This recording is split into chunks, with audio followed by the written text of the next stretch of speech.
সাদা পোশাকে ব্যাট হাতে ছন্দে থাকলেও শেষ 10 ওয়ানডেতে লিটন কুমার দাসের নেই একটাও 50। ব্যাটিং গড়টা যেন হরর কোনো এক মুভি। পুরাতন বলে দুর্দান্ত ক্রিকেট খেললেও ওয়ানডেতে নতুন বলে বরাবরই খাচ্ছেন লিটন কুমার দাস।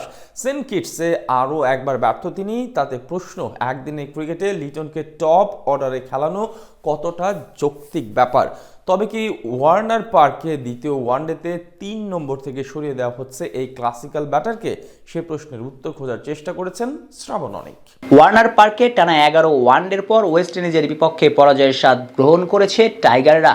এই ম্যাচে পরাজয়ের কারণ হিসেবে অবশ্য অনেকেই দুষছেন টাইগারদের ব্যাটিং ব্যর্থতাকে। কারো কারো মতে এমন স্পোর্টিং উইকেটে 20 থেকে 30 রান কম করেছে বাংলাদেশ।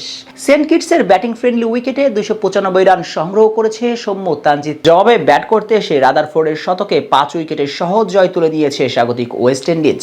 সাহেবের সঙ্গে রাদারফোর্ড বুঝিয়ে দিয়েছেন এই উইকেটে ব্যাটিং করাটা কতটা সহজ, কিভাবে রান রেটের সঙ্গে পাল্লা দিয়ে স্ট্রাইক রেট মেনটেন করে ব্যাট করতে হয়, যেটা করতে ব্যর্থ হয়েছেন লিটন কুমার দাস, সৌম্য সরকাররা। ফলাফল 3 ম্যাচের ওয়ানডে সিরিজে 1-0-তে পিছিয়ে বাংলাদেশ। তাই 10 ডিসেম্বর সিরিজে ঘুরে দাঁড়ানোর ম্যাচে একই ভেন্যুতে মাঠে নামবে মেহেদী হাসান মিরাজের দল। আর এই ম্যাচে টাইগারদের ব্যাটিং লাইন আপে আসতে চলেছে রদবদল। বিশেষ করে 3 নম্বর পজিশনে খেলা লিটন কুমার দাসকে নড়িয়ে চড়িয়ে দিতে পারে টাইগার ম্যানেজমেন্ট। টপ অর্ডার থেকে এলকেডিকে নিয়ে যেতে পারেন মিডল অর্ডারে। দীর্ঘদিন ধরে ওয়ানডেতে উইলো হাতে ফর্মে নেই লিটন। তার নিজের খেলার শেষ 5 ওয়ানডে ইনিংসগুলো হলো 2-0-0-1-6, অর্থাৎ 5 ম্যাচ মিলিয়ে টাইগার ব্যাটার সংগ্রহ করেছেন মোটেই 9 রান। আরও একটু গভীরে গেলে দেখা যাবে শেষ 10 ইনিংসে লিটনের কোনো 50 নেই, সর্বোচ্চ ইনিংস 45 রানের। 10 ইনিংস মিলিয়ে ডানহাতির সংগ্রহ সর্বসাকুল্য 145 রান। ব্যাটিং গড়টা যেন হরর মুভি, সংখ্যায় সেটা 14.5। অর্থাৎ একদিনের ক্রিকেটে ব্যাটাতে এতটাই নিষ্প্রভ এই ডানহাতি মাঝে ওয়ানডে দল থেকে বাদ পড়েছিলেন। তবে লিটনের প্রত্যাবর্তনটা হয়েছে মূলত সাদা পোশাকের ক্রিকেট দিয়ে।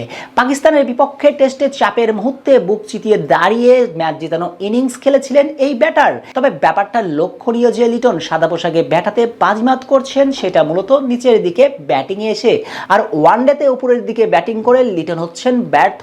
অর্থাৎ স্পষ্ট, লিটন দাস সাম্প্রতিককালে নতুন বলের চেয়ে পুরাতন বলেই স্বাচ্ছন্দ্য ক্রিকেট খেলছেন। নতুন বলের সুইং এ খাবি খাচ্ছেন, পাওয়ার প্লেতে প্রত্যাশার ভারত মিটাতে গিয়ে তেরেফুরে শট খেলছেন, বারবার ব্যর্থ হচ্ছেন। তবুও একদিনের ক্রিকেটে এই স্টাইলিস্ট ব্যাটারকে উপরের দিকে খেলিয়ে চলছে ম্যানেজমেন্ট। ফলাফল সেন্ট কিটসে আরো একবার ব্যর্থ লিটন। তবে দ্বিতীয় ওয়ানডেতে সে ভ্রম কাটতে পারে ম্যানেজমেন্টের। ওয়ার্নার পার্কে সিরিজে টিকে থাকার ম্যাচে টাইগার ক্রিকেটের লিওনার্দো ভ্যানচি খ্যাত ক্লাসিক্যাল লিটনকে দেখা যেতে পারে মিডল অর্ডারে, অর্থাৎ 4 অথবা 5 নম্বরে ব্যাট করবেন তিনি। সেক্ষেত্রে আবার প্রশ্ন জাগতেই পারে 3 নম্বরে খেলবেন কে? সে প্রশ্নের উত্তরে আসতে পারে মেহেদী হাসান মিরাজের নাম, অথবা ঘরোয়া ক্রিকেটে উপরের দিকে দিনের পর দিন ব্যাটিং করা আফিফ হোসেন ধ্রুবকেও 3 নম্বরে একটা সুযোগ দেওয়া যেতেই পারে, যে সুযোগের অপেক্ষায় তো দীর্ঘদিন ধরে আছেন আফিফ।